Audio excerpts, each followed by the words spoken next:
So I've just done the trip round from San Feliu to Tossa, and I've had a great little sort of trip out.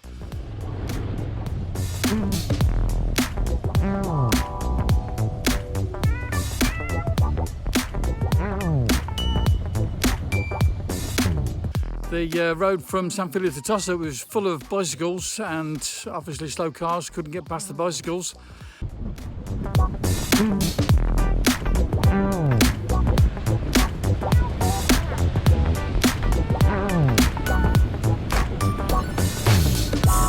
And apart from that, it was pretty good because there was a lot of places where I was have a free road in front of me anyway, so that wasn't too bad.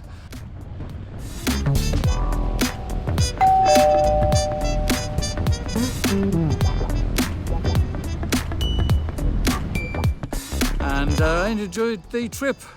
And then the road coming out of Tossa de Mar through towards Llagostera, that was pretty good also. Sort of wide roads, long sweeping bends, lovely.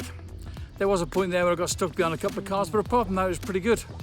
And as I say, everyone out this morning there with their motorcycles enjoying themselves, and me too.